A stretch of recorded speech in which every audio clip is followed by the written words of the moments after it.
શ્રી રામેશ્વર ભગવાન કી જય। તમે રામેશ્વરની યાત્રા માટેની જે માહિતી મંગાવી છે તો એ યાત્રા વિશેની આપને વ્યવસ્થિત વિગતવાર માહિતી આપી દઉં। જો આપણી આ યાત્રા છે એ અમદાવાદ એરપોર્ટથી શરૂ થશે, દક્ષિણ ભારત કરીને રાજકોટ રેલવે સ્ટેશને આ યાત્રા પૂરી થઈ છે। અમદાવાદ એરપોર્ટથી બધા યાત્રિકોને ફ્લાઇટ દ્વારા લઈ જાય છીએ ચેન્નઈ। ત્યાં ચેન્નઈમાં અમારા રાજકોટ ઓફિસના મેનેજર 2 દિવસ પહેલા પહોંચી ગયા હોય છે। ત્યાં એ વાહનોને બધું લઈ અને યાત્રિકોના પિકઅપ માટે આવી જાય છે। એરપોર્ટનું પિકઅપ પણ અમારા ઉપર છે। ચેન્નઈ એરપોર્ટથી બધા યાત્રિકોને ત્યાં લઈ જાય છીએ। ચેન્નઈની અંદર આપણે રાત્રિ વિરામની વ્યવસ્થા રાખેલી છે, ત્યાં હોટલ રાખેલી છે, 2 વ્યક્તિ વચ્ચે ડબલ બેડ એસી રૂમ ત્યાં રાખેલા છે। બીજા દિવસે સવારે ચેન્નઈથી આપણે ત્રિચિનાપલ્લી જઈએ છીએ, ત્યારે સવારે તેજસ એક્સપ્રેસ જેવી સરસ સુંદર ટ્રેન છે તેના દ્વારા આપણે જશું। આ યાત્રામાં જોડાવો એટલે ફ્લાઇટમાં બેસાઈ જાય છે, તેજસ એક્સપ્રેસમાં બેસાઈ જાય છે, નકર સ્પેશિયલી એવું નથી થતું હતું, પણ આમાં ભેગું તેજસ એક્સપ્રેસમાં બેસાઈ જાય। ત્રિચિનાપલ્લી એ શ્રીરંગમ શહેર છે। શ્રીરંગમ અને ત્રિચિનાપલ્લી નદીના 2 કાંઠે આવેલા છે। નદી એટલે કાવેરી, જે દક્ષિણની ગંગા કહેવાય છે। ત્યાં શ્રીરંગનાથ ભગવાનનું મંદિર છે અને પ્રાચીન પુરી છે। ત્રિચિનાપલ્લી શ્રીરંગમ દર્શન કરી ત્યાં પણ આપણે રાત્રિ વિરામ રાખેલો છે। તેના બીજા દિવસે આપણે સવારે વહેલા નીકળશું મદુરાઈ જવા માટે। મદુરાઈમાં મીનાક્ષી માતાનું અને ભગવાન શિવનું સુંદરેશ્વર સ્વરૂપે ત્યાં બહુ જ સરસ મંદિર છે। આ મંદિરના દર્શન કરવા જશું। બપોરનો લંચ આપણે ત્યાં કરશું અને ત્યાંથી આપણું ગંતવ્ય છે રામેશ્વરમ ધામ। રામેશ્વરમ, જેના માટે આપણે ઘરેથી નીકળીએ છીએ, એ રામેશ્વરમાં આપણે પહોંચીએ છીએ। ત્યાં છેક ધનુષકોડી સુધી અમે લઈ જઈએ છીએ। રામેશ્વર મેઇન મંદિર, ત્યાંના નાના મોટા બધા સ્થાનો, રામચોરુખા છે, રામકુંડ, લક્ષ્મણકુંડ, વિભીષણ મંદિર, અબ્દુલ કલામ મેમોરિયલ, આ બધી જગ્યાએ અમારી ગાડી વાહનો લઈ જશે। રામેશ્વરથી ત્યાંથી આપણો પ્રોગ્રામ છે કન્યાકુમારીનો। રામેશ્વરના રાત્રિ વિરામ પછી શાંતિથી બપોરનો લંચ કરીને આપણે નીકળીએ છીએ કન્યાકુમારી જવા માટે થઈને। કન્યાકુમારી પણ પવિત્ર તીર્થ ક્ષેત્ર છે, જ્યાં સમુદ્રનો ત્રિવેણી સંગમ થાય છે।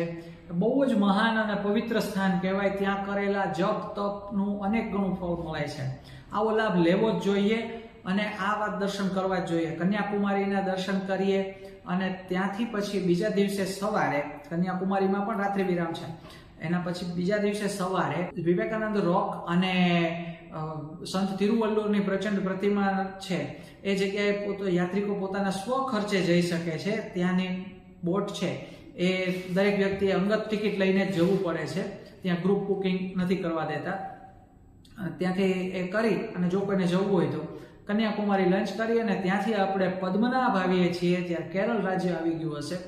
કેરળની અંદર પદ્મનાભ, જે વિશ્વ પ્રસિદ્ધ ખજાનાવાળું મંદિર છે, તેના દર્શન કરશું અને ત્યાં પણ આપણે રાત્રિ વિરામ રાખેલો છે। 2 વ્યક્તિ વચ્ચે ડબલ બેડ એસી રૂમ જેમ દરેક જગ્યાએ હોય છે।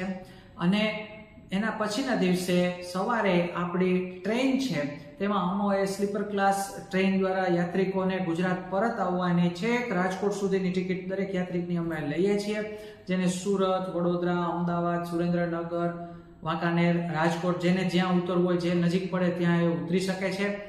વ્યવસ્થાઓની અંદર જણાવી દઉં, આપણી આ યાત્રા છે એ અમદાવાદ એરપોર્ટથી શરૂ થઈને રાજકોટ સ્ટેશને પૂરી થાય ત્યાં સુધીની બધી વ્યવસ્થાઓ અમે ગોઠવેલી છે, જેમાં 2 વ્યક્તિ વચ્ચે ડબલ બેડ એસી રૂમ આપીએ છીએ। સ્ટાન્ડર્ડ ડિલક્સ હોટલ અમે આપીએ છીએ।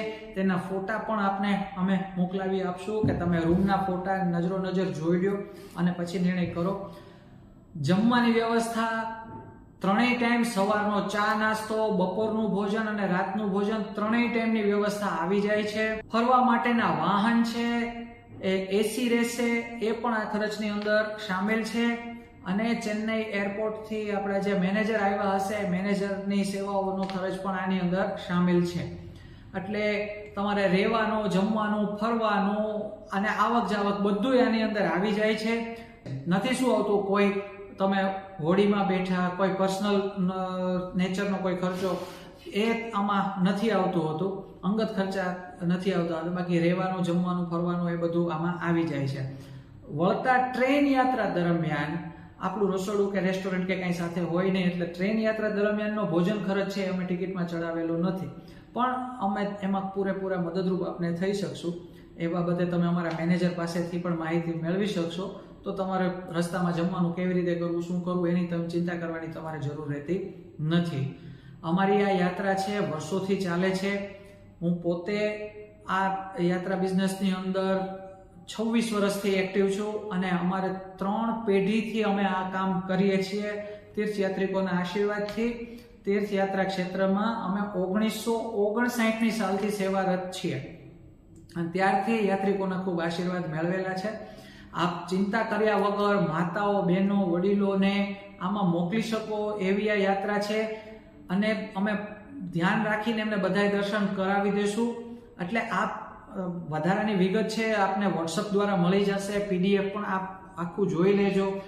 તમે ઈચ્છો કે અમારે વળતા AC અપગ્રેડ કરવું છે તો એ પણ થઈ શકશે. AC નો ડિફરન્સ જે થાય સ્લીપર તો તમે ભરો જ છો પૈસા, પણ સ્લીપર ને AC વચ્ચેનો જે ડિફરન્સ થાય એટલો ભરવાથી તમારું જો ટ્રેનમાં જગ્યા હોય AC માં તો આપણે અપગ્રેડ પણ કરી દઈએ છીએ.